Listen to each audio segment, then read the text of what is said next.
Imagina esto. Es el año 1087 y estás de pie dentro de una catedral normanda. El aire es frío, húmedo, pesado de incienso y de algo más, algo que no debería estar allí. Frente al altar yace el cuerpo del hombre que aterrorizó a Europa durante décadas: Guillermo, rey de Inglaterra, duque de Normandía, el conquistador. Pero no parece un rey, parece un castigo. El cadáver está hinchado, deformado por el calor del verano y por una muerte violenta ocurrida días antes. Los monjes murmuran nerviosos. El ataúd de piedra es demasiado pequeño. Nadie lo midió. Nadie se atrevió. Ahora intentan empujar el cuerpo dentro, con torpeza, con prisa, como si quisieran acabar cuanto antes con esta incomodidad sagrada. No rezan, fuerzan, empujan más fuerte. Entonces sucede. Con un sonido seco y húmedo, un estallido que no debería existir en una iglesia, el vientre del rey revienta. Gases pútridos y líquidos negros se liberan de golpe. El hedor es inmediato, insoportable, casi tóxico. Caballeros curtidos en la guerra se doblan para vomitar. Sacerdotes se desmayan en mitad de la oración. El funeral se disuelve en caos. La ceremonia termina allí mismo, abandonada. El hombre que dominó reinos, que quemó ciudades y quebró pueblos, acaba su viaje terrenal como una masa explotada de carne corrupta. Así muere Guillermo el Conquistador. Pero para entender por qué este final grotesco no es una ironía, sino una consecuencia, tenemos que retroceder. Mucho, porque Guillermo no nació rey, nació como un error. Año 1028. Falaise, Normandía. Un castillo de piedra sobre un paisaje duro, frío, sin indulgencia. Aquí nace un niño marcado desde el primer aliento. Su padre es Roberto, duque de Normandía. Su madre, Herleva, no es noble, es hija de un curtidor. Una mujer asociada al olor de la orina, la piel muerta y los desechos químicos usados para tratar el cuero. Para la aristocracia normanda, ese detalle lo define todo. Al niño no lo llaman Guillermo de Normandía, lo llaman Guillermo el Bastardo. No es un apodo, es una sentencia. En el siglo XI, la ilegitimidad no es un inconveniente social, es una diana. Guillermo crece rodeado de hombres que sonríen mientras afilan cuchillos. Saben que el poder no tolera vacíos y que un niño ilegítimo es el vacío perfecto. Y en 1035, cuando Guillermo tiene solo 7 años, ese vacío se abre de par en par. Su padre muere durante una peregrinación a Jerusalén. El duque está muerto. El heredero es un niño. Normandía entra en modo depredador. Los varones no ven a un niño asustado. Ven una oportunidad. Una tras otra, las figuras encargadas de proteger a Guillermo empiezan a caer. Un tutor es envenenado durante una cena. Otro es asesinado en el camino. La regencia se convierte en una ruleta mortal. Cada protector que acepta cuidar al niño firma, sin saberlo, su propia sentencia.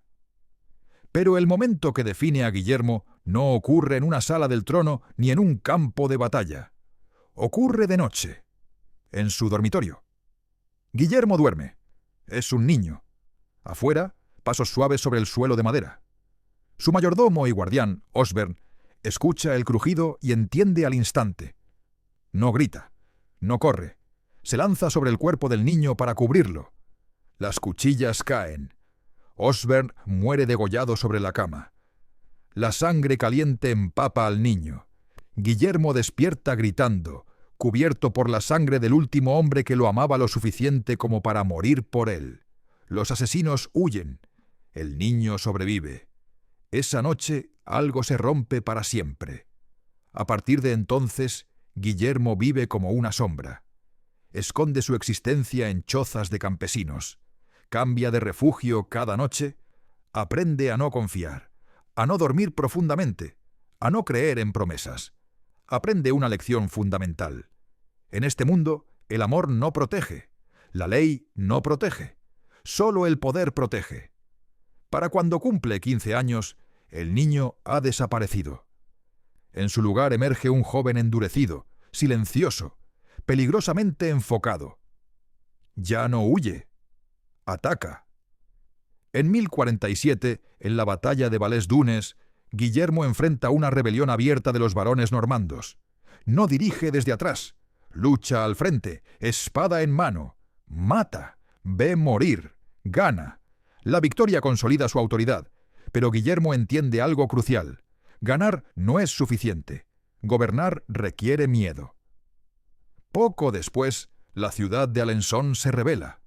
Desde las murallas, los defensores cuelgan pieles de animales y se burlan de él. Golpean los cueros y gritan: «¡Vuelve al taller, hijo del curtidor!». Se ríen de su madre, de su sangre. Guillermo no responde con palabras. Toma la ciudad. Captura a 32 de los burladores. Los arrastra al barro. Y da una orden que quedará grabada en la memoria colectiva de Normandía: que les corten las manos y los pies. Los deja vivos, mutilados, retorciéndose en el suelo. El mensaje es claro y brutal. El bastardo no se burla. El bastardo mutila. A partir de ese momento, Normandía entiende las reglas. Guillermo ha sobrevivido a la infancia. Ha conquistado su ducado. Ha silenciado las risas. Pero para un hombre como él, eso no basta. Porque mientras gobierna Normandía, al otro lado del canal, un viejo rey sin hijos se acerca a la tumba. Y Guillermo ve algo más que agua entre ambos territorios. Ve una oportunidad de lavar su origen con sangre real. La corona de Inglaterra lo espera. Y Guillermo está dispuesto a incendiar el mundo para tomarla. La Inglaterra que Guillermo observaba desde Normandía no era solo un reino vecino. Era una promesa, una absolución. Si lograba sentarse en ese trono, nadie volvería a llamarlo bastardo. Pero antes de cruzar el canal, Guillermo debía terminar de convertirse en lo único que el mundo respetaba sin preguntas: un señor del miedo. Normandía, en la década de 1040, era una tierra joven y violenta. Forjada por descendientes de vikingos que apenas habían cambiado el hacha por la cruz, vivía bajo una ley simple: el débil muere, el fuerte gobierna. Guillermo entendía ese idioma mejor que nadie, porque lo había aprendido siendo perseguido, escondido, sangrando en silencio. Tras Vallès-Dunes, el joven duque no intentó reconciliarse con la nobleza rebelde. No ofreció perdón ni reformas. Hizo algo mucho más efectivo. Recordó a todos que su remainder seguía vivo. Castillos fueron confiscados. Linajes enteros desaparecieron de los registros. La justicia normanda se volvió rápida, personal y ejemplar. Guillermo no delegaba el terror, lo encarnaba. Los cronistas coinciden en algo inquietante. No era un hombre impulsivo. No explotaba en arrebatos de ira. Su crueldad era fría, calculada, casi administrativa. Cada castigo tenía un público. Cada mutilación, un propósito político. Gobernar para Guillermo no era consenso, era condicionamiento. Mientras tanto, al otro lado del canal, Inglaterra parecía todo lo contrario. El rey Eduardo el Confesor envejecía sin hijos. Piadoso, frágil, más monje que monarca, había pasado gran parte de su juventud exiliado, en Normandía. Ese detalle obsesionaba a Guillermo. Según su versión, Eduardo le había prometido el trono años atrás. No había documentos, no había testigos, pero en el siglo XI las promesas reales no se medían por tinta, sino por fuerza, y había otro hombre que lo sabía: Harold Godwinson. Si Guillermo era el lobo oscuro del continente, Harold era el león dorado de Inglaterra. Rico, legítimo, popular, hijo de una de las familias más poderosas del reino. Cuñado del rey, comandante militar, en la práctica el verdadero gobernante. Donde Guillermo inspiraba miedo, Harold inspiraba lealtad. Donde Guillermo imponía, Harold negociaba. Era todo lo que Guillermo nunca había sido. Y por eso, inevitablemente, era su enemigo. El destino intervino en 1064, con una tormenta. Harold Godwinson zarpó desde la costa inglesa, probablemente en una misión diplomática. Nunca llegó a destino. Su nave fue destrozada por el mar y arrojada a la costa de Ponthieu. Allí fue capturado por el conde Guy, un señor local que entendió de inmediato el valor de su prisionero. Un noble inglés no era un rehén, era un cofre lleno de oro. Pero Guillermo se movió rápido. No envió ejércitos, envió una orden. Exigió que Guy le entregara al prisionero. El conde obedeció. Cuando Harold fue llevado ante Guillermo, el encuentro fue cuidadosamente teatral. No hubo cadenas. No hubo amenazas explícitas. Guillermo se presentó como salvador.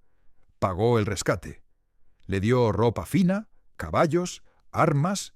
Lo trató como a un igual. Era una jaula dorada. Harold no era un invitado. Era una pieza. Guillermo lo llevó consigo en campañas militares por Bretaña. Lucharon juntos. Comieron juntos. La famosa tapicería de Bayeux los muestra hombro con hombro, casi como hermanos de armas. En una escena clave, Harold rescata a soldados normandos atrapados en arenas movedizas. La imagen es poderosa. El futuro rey de Inglaterra salvando a los hombres del futuro conquistador. Pero todo era parte del diseño. Guillermo entendía el poder de los símbolos. En una ceremonia aparentemente honorífica, armó caballero a Harold. En el mundo feudal, aceptar armas de otro hombre no era solo un gesto, era un acto de subordinación. Harold, desesperado por volver a casa, aceptó. Pensó que las palabras dichas bajo presión podían olvidarse. Guillermo sabía que no. El clímax llegó en Bayeux, dentro de una catedral silenciosa. Guillermo convocó a su corte. En el centro del salón colocó una gran mesa cubierta por un rico paño dorado. Sobre ella, 2 pequeñas cajas. Guillermo pidió a Harold que jurara apoyar su reclamación al trono inglés cuando Eduardo muriera. Harold miró a su alrededor. Caballeros armados, miradas frías, no tenía salida. Colocó la mano sobre la mesa y juró.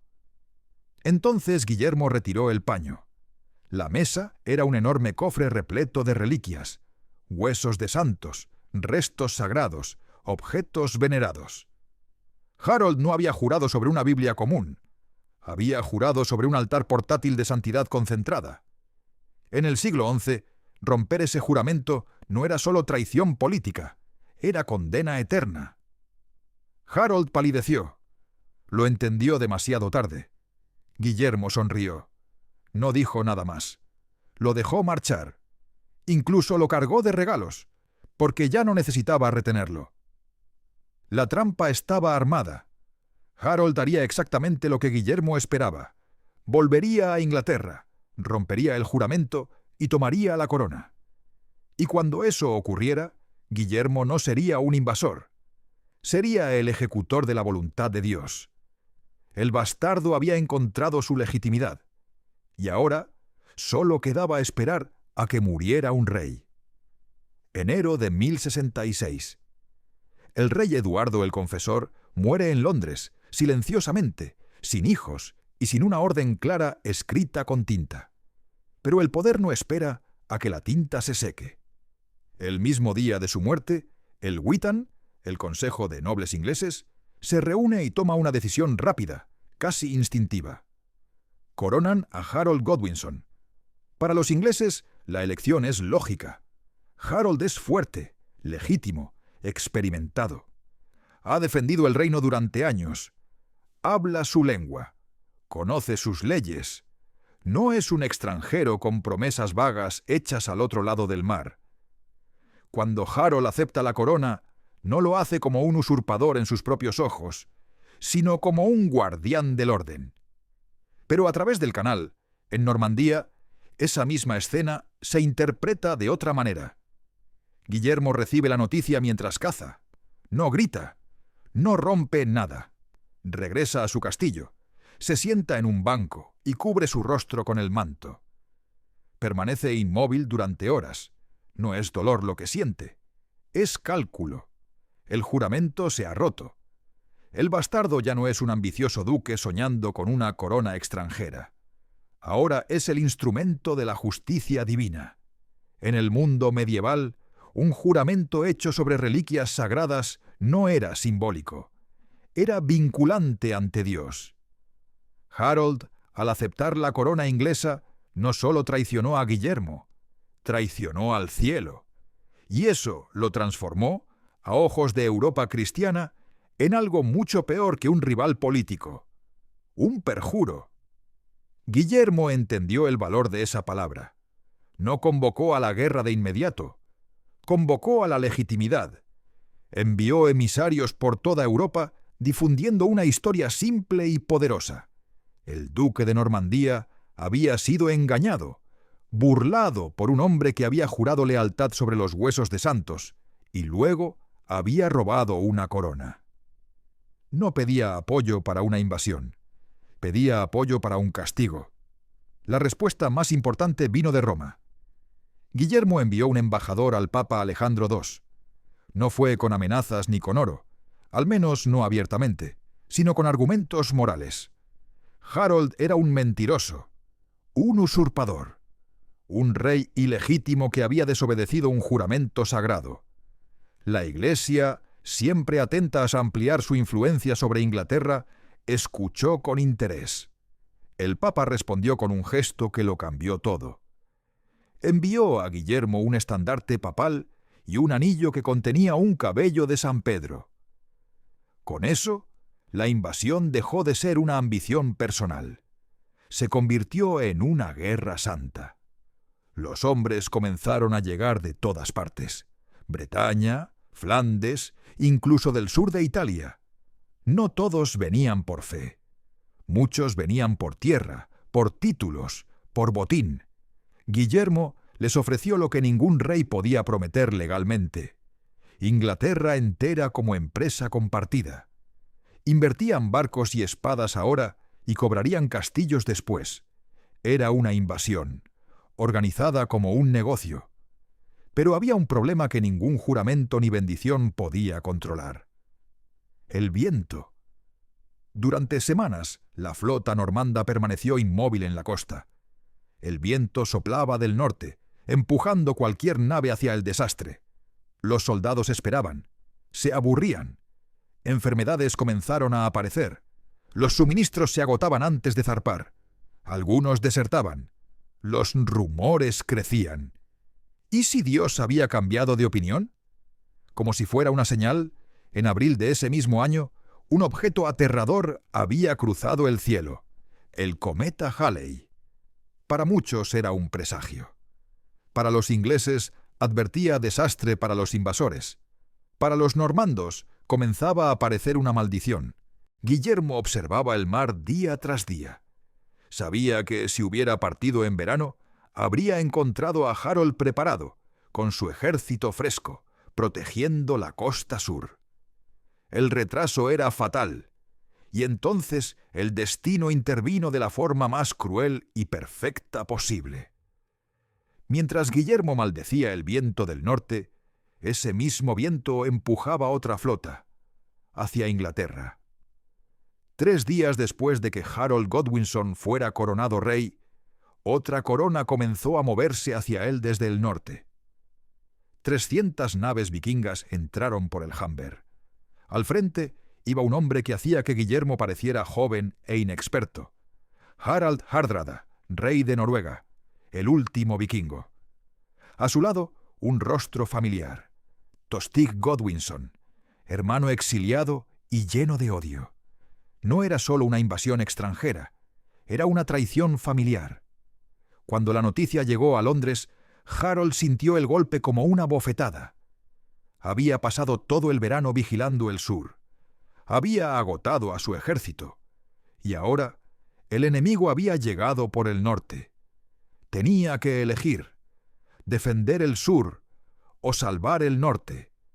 Eligió luchar contra el enemigo que ya estaba allí, y con esa decisión, sin saberlo, abrió la puerta de Inglaterra de par en par. Harold Godwinson no dudó. No consultó augurios, no esperó refuerzos, no escribió cartas. Cuando supo que Harald Hardrada había desembarcado en el norte, tomó una decisión que definiría su vida y destruiría su reino. Reunió a sus housecarls, la élite profesional del ejército inglés, y comenzó una de las marchas forzadas más brutales de la historia medieval. 185 millas en 4 días, día y noche, sin descanso, durmiendo en zanjas, comiendo mientras caminaban. Las suelas de sus botas se desintegraban sobre las viejas calzadas romanas. Algunos hombres caían exhaustos y no volvían a levantarse. Pero Harold seguía empujando. Sabía que cada hora contaba. Sabía que si sorprendía a los vikingos, podría aplastarlos antes de que se afianzaran. Funcionó. El 25 de septiembre de 1066, cerca de un puente estrecho sobre el río Derwent, en Stamford Bridge, el ejército inglés apareció como un fantasma de acero en el horizonte. Los vikingos no estaban listos. Era un día anormalmente caluroso. Muchos habían dejado sus cotas de malla en los barcos. Se relajaban, reían, creían que la guerra había terminado. Entonces vieron brillar el acero. La sorpresa fue total, pero los vikingos no eran campesinos. Eran hombres nacidos para la violencia. Un pequeño grupo se sacrificó para ganar tiempo, formando una retaguardia desesperada en el puente de madera que cruzaba el río. Allí ocurrió una de esas escenas que parecen inventadas, pero que los enemigos se encargaron de registrar. Un solo guerrero vikingo, un gigante, se plantó en el centro del puente con un hacha danesa de 2 manos. Durante casi 1 hora detuvo a todo el ejército inglés. Mató a decenas. Las flechas rebotaban en su escudo. Las lanzas se partían. Parecía una criatura salida de una saga, no un hombre. Hasta que la astucia venció a la fuerza. Un soldado inglés descendió río abajo, oculto en medio barril. Se deslizó bajo el puente, miró hacia arriba, vio el punto vulnerable. Clavó su lanza a través de las tablas. El gigante cayó. El hechizo se rompió. El puente fue tomado. Lo que siguió fue una carnicería. Sin armadura, los vikingos fueron masacrados. Harald Hardrada, el rey guerrero, cayó atravesado por una flecha en la garganta. Tostig Godwinson murió luchando junto a él. De las 300 naves que habían llegado, solo 24 fueron necesarias para llevar a los sobrevivientes de regreso a Noruega. La edad vikinga terminó ese día, en un campo embarrado del norte de Inglaterra. Harold había ganado, pero la victoria le costó todo. Sus mejores hombres yacían muertos. El ejército estaba exhausto. Y mientras Harold descansaba en York, creyendo haber salvado su reino, el viento cambió. 3 días después, el 28 de septiembre, el viento sopló del sur. En Normandía, Guillermo ya no maldecía el cielo. Sonreía. Las velas se izaron. La flota cruzó el canal. Inglaterra estaba indefensa. Mientras Harold enterraba a los muertos, Guillermo desembarcaba en Pevensey Bay. No encontró resistencia. No encontró flota. Encontró una costa abierta, silenciosa, vulnerable. La puerta estaba abierta de par en par, y Guillermo entró. Harold recibió la noticia durante un banquete de victoria. Un mensajero cubierto de barro irrumpió en la sala. El silencio fue inmediato. El rey entendió al instante. Todo lo que había ganado en el norte se había convertido en ceniza. No descansó. Ordenó marchar otra vez. 200 millas de regreso, con hombres heridos, hambrientos, rotos. Sus hermanos le suplicaron que esperara. que dejara que el invierno y el hambre destruyeran a los normandos. Era la decisión correcta. Pero Harold no pensaba como estratega, pensaba como rey. Sus tierras estaban ardiendo, su gente estaba muriendo. No podía esconderse tras murallas mientras su hogar era destruido. La rabia y el deber le nublaron el juicio. Eligió luchar, y así, sin saberlo, marchó hacia su propia tumba. El 13 de octubre de 1066, al caer la noche, el ejército inglés emergió del bosque de Andre's Wild. Venían del norte, del polvo y del cansancio, con los pies en carne viva y los brazos aún temblando por Stamford Bridge. Frente a ellos se alzaba una cresta estrecha, Senlac Hill. Harold Godwinson eligió ese terreno porque era lo único que aún podía elegir.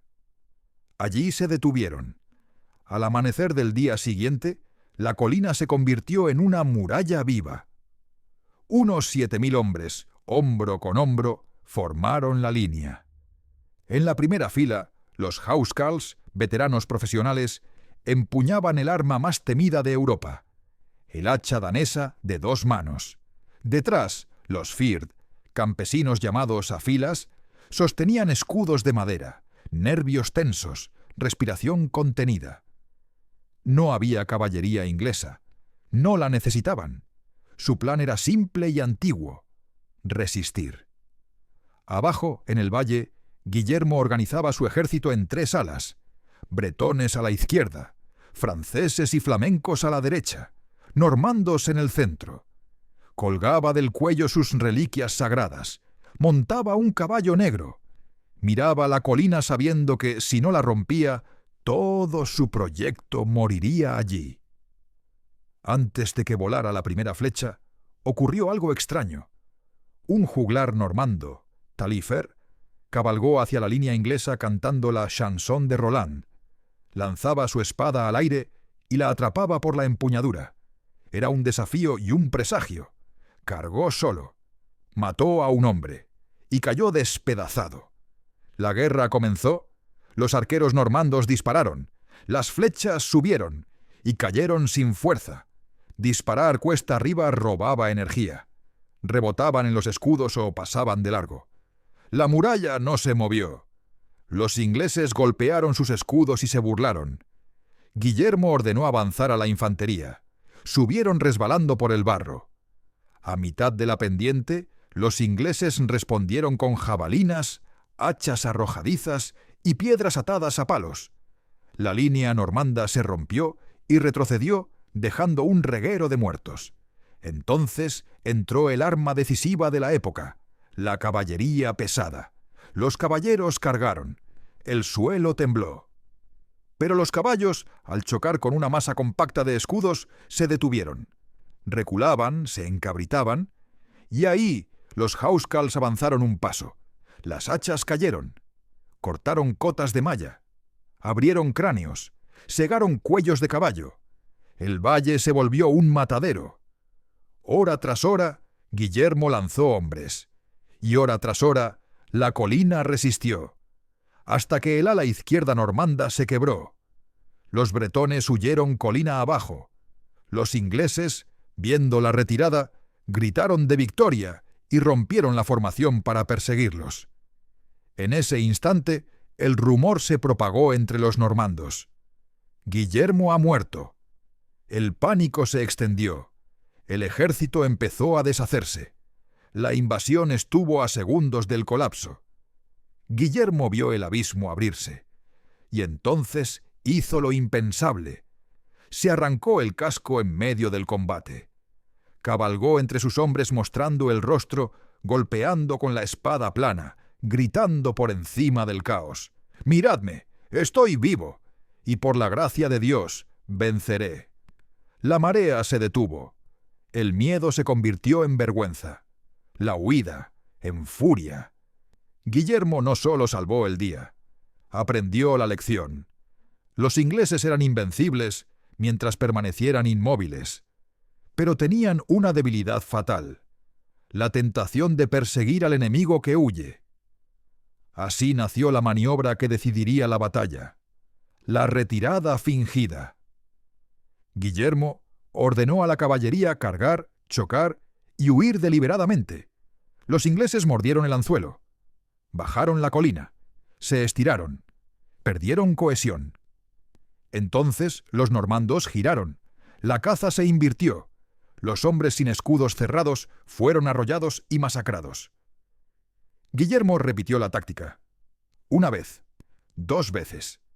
Cada retirada fingida arrancó un pedazo del muro inglés. Al caer la tarde, Senlac Hill ya no era una muralla. Era una dentadura rota. Los hermanos de Harold murieron. Los housecarls caían uno a uno. El cansancio pesaba como plomo. Y Guillermo preparó el golpe final. Ordenó a los arqueros disparar alto, muy alto, para que las flechas cayeran en vertical, detrás de los escudos. Y cuando el cielo se oscureció de hierro, lanzó la última carga. La colina por fin cedió. El sol estaba bajo cuando el golpe final cayó sobre Senlac Hill. Después de 9 horas de combate ininterrumpido, los ingleses ya no luchaban por la victoria. Luchaban por mantenerse en pie. Sus brazos temblaban, los escudos estaban astillados. La línea se había encogido hasta convertirse en un círculo apretado alrededor del estandarte real. El aire olía a hierro, sudor y sangre vieja. En el centro de ese círculo estaba Harold Godwinson. Había visto morir a sus hermanos. Había visto caer a sus mejores hombres. Y aún así, seguía en pie. Mientras el rey viviera, Inglaterra no se rendiría. Entonces cayó la lluvia de flechas. No venían de frente. Caían desde arriba, casi verticales, superando los escudos. Una de ellas encontró su objetivo. Según la imagen inmortalizada en el tapiz de Bayeux, una flecha atravesó el ojo de Harold. El rey no cayó de inmediato. Se arrancó el asta, cegado, doblado por el dolor. Pero la flecha no fue el final. Al verlo herido, un grupo de caballeros normandos rompió la línea. No buscaban honor ni duelo. Buscaban cerrar la guerra. Se abalanzaron sobre el rey como carniceros. Una lanza atravesó su pecho. Una espada le cercenó el cuello. Otra abrió su vientre. Y un último golpe, brutal y simbólico, mutiló su cuerpo para borrar cualquier posibilidad de mito. No fue solo una muerte, fue una aniquilación. Cuando el estandarte cayó, la resistencia inglesa se evaporó. Los últimos housecarls murieron rodeando el cadáver de su rey. Los campesinos huyeron hacia el bosque. Al caer la noche, Senlac Hill era un lago de sangre y cuerpos entrelazados. Guillermo subió la colina. No rezó. No lloró. Ordenó montar su tienda justo donde había caído el estandarte inglés. Cenó rodeado de muertos. El mensaje era claro. Este suelo ya tenía dueño. A la mañana siguiente, las mujeres de los pueblos cercanos llegaron para buscar a sus muertos. Nadie podía identificar el cuerpo del rey. Estaba irreconocible. Llamaron entonces a Edith Swan Neck, su compañera durante 20 años. Ella no lo reconoció por el rostro, sino por marcas íntimas que solo un amante conocía. Así terminó el último rey anglosajón de Inglaterra. Guillermo se negó a darle sepultura cristiana. Ordenó que lo enterraran bajo un túmulo junto al mar, para que vigilara la costa que no supo defender. Fue su último acto de crueldad. Pero la conquista no terminó en Hastings. Londres no abrió sus puertas. Los nobles ingleses eligieron a un adolescente, Edgar Atheling, como nuevo rey. Guillermo no asedió la ciudad. La estranguló. Marchó alrededor de ella, quemando condados enteros. Hambre, terror, aislamiento. Uno a uno, los señores ingleses se rindieron. El día de Navidad de 1066, Guillermo entró en la abadía de Westminster para ser coronado. La ceremonia fue un desastre. Cuando los ingleses gritaron su aprobación y los normandos respondieron en francés, los guardias, creyendo que era una revuelta, comenzaron a matar civiles y a incendiar casas. El humo entró en la iglesia. La gente huyó. Guillermo, temblando, fue coronado a toda prisa en una iglesia en llamas. Ese día definió su reinado. No sería un rey amado, sería un carcelero. Construyó fortalezas, la más famosa, la Torre de Londres, no para defender la ciudad, sino para vigilarla. Y cuando el norte se rebeló en 1069, Guillermo respondió con algo peor que la guerra, la devastación. El Harrying of the North fue una sentencia de muerte para regiones enteras, cultivos quemados, ganado sacrificado, tierra salada, hambruna masiva. Decenas de miles murieron. Años después, el Domesday Book describiría esas tierras con una sola palabra: waste, desierto. En 1087, Guillermo murió gordo, enfermo y lleno de miedo. En su funeral, su cuerpo explotó dentro del ataúd. El hedor hizo huir a los presentes. El conquistador terminó como había vivido, dejando destrucción a su alrededor. Pero su legado es eterno. El idioma que hablas, las leyes que conoces, la estructura del poder moderno en Inglaterra, todo nace ahí, en 1066, entre el barro, la sangre y el fuego. Guillermo no fue un héroe, fue una catástrofe, y las catástrofes son las que cambian el mundo. La corona estaba sobre su cabeza, pero Inglaterra aún no era suya. Guillermo aprendió rápidamente que ganar una batalla no equivale a gobernar un reino. Hastings le había dado el trono, pero no la obediencia. Bajo la superficie, el país hervía de resentimiento. Los ingleses no se levantaban en grandes ejércitos, se disolvían en el silencio, cerraban puertas, ocultaban alimentos, esperaban el momento de clavar un cuchillo en la oscuridad. Guillermo respondió como siempre había respondido, con control absoluto. Castillos, castillos por todas partes. No eran palacios ni símbolos de protección para la población. Eran jaulas de piedra. Fortalezas levantadas a una velocidad brutal, muchas veces sobre casas demolidas, iglesias derribadas, barrios enteros arrasados. Desde sus torres, los normandos vigilaban, cobraban impuestos, castigaban. Cada castillo era un recordatorio físico de quién mandaba ahora.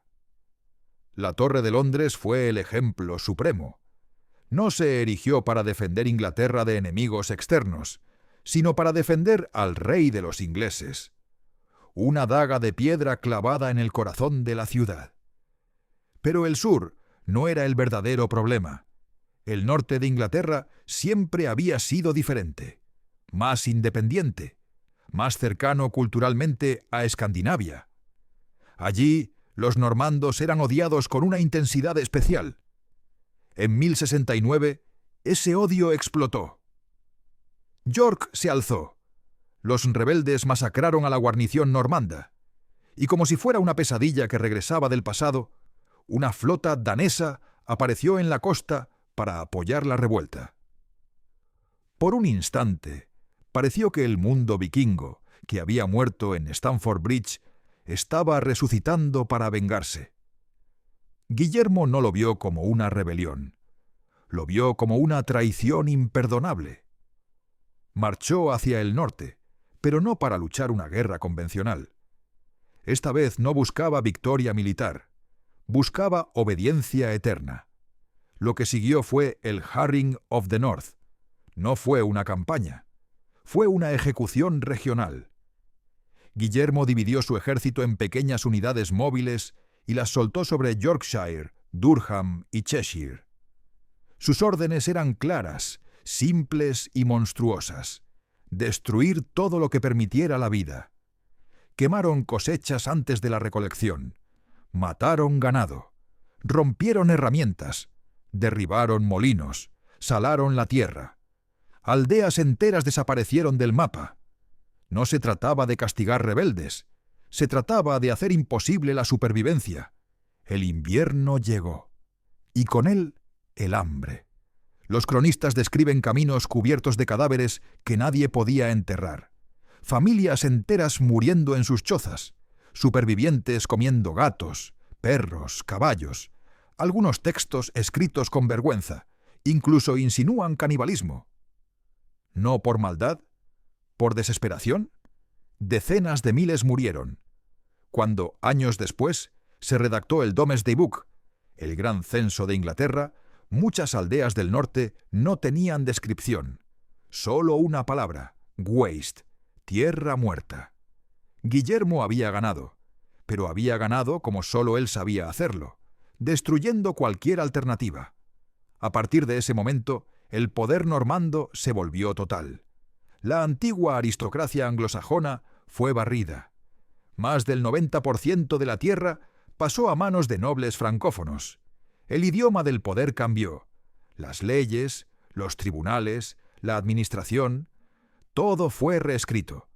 Inglaterra no fue solo conquistada, fue reprogramada. Y aún así, en el silencio de las noches, el rey empezó a temer.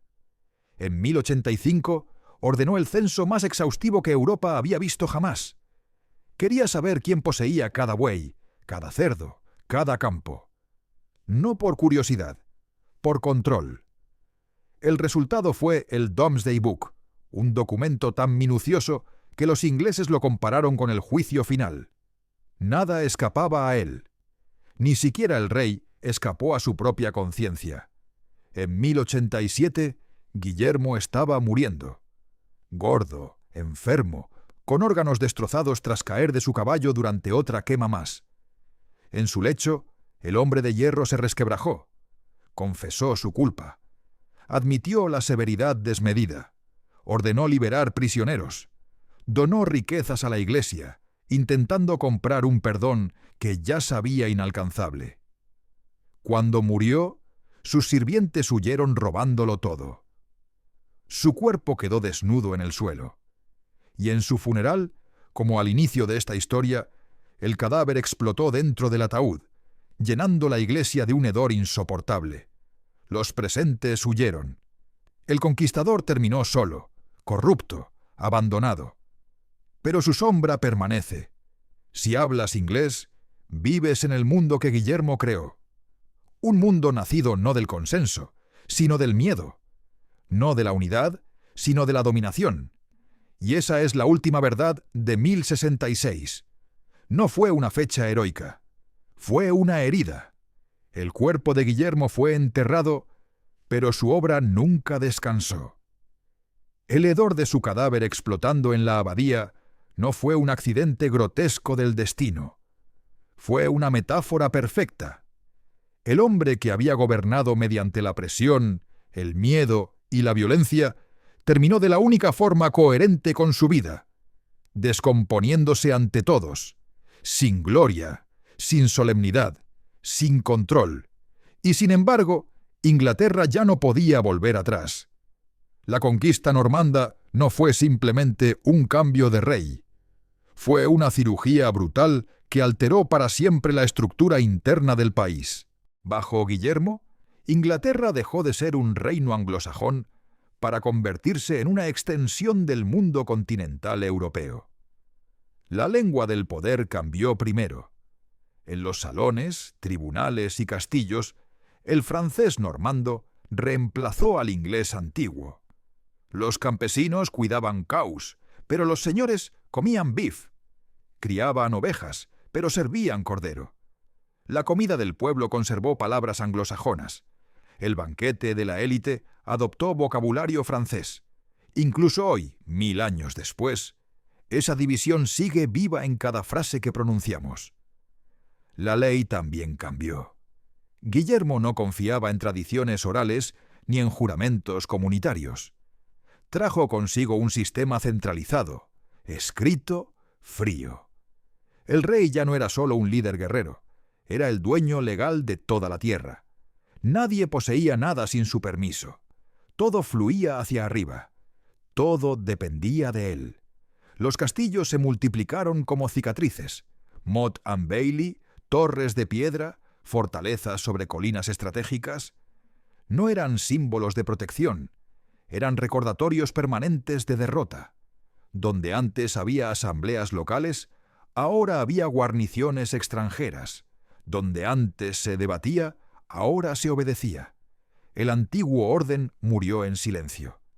Los descendientes de los reyes anglosajones fueron expulsados, ejecutados o reducidos a sombras sin poder. Las familias normandas ocuparon sus tierras, sus títulos, incluso sus historias.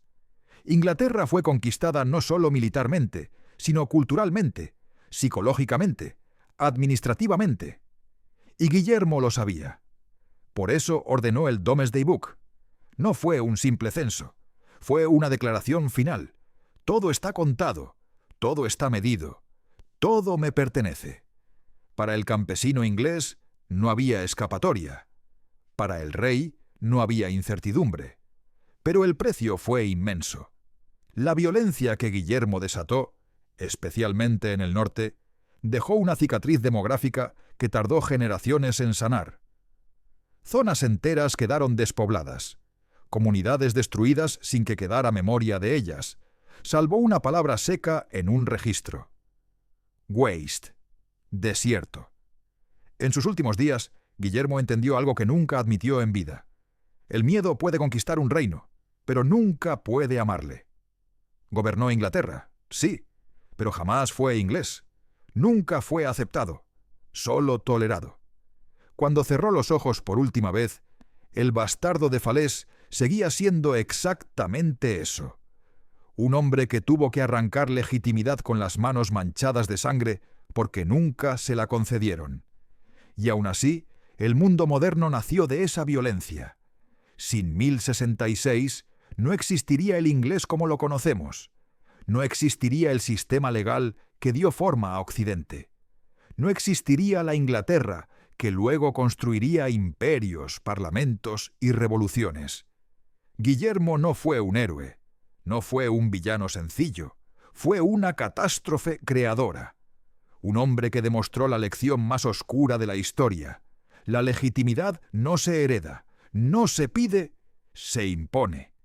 Y a veces, el precio de ese acto define a 1000 años de futuro.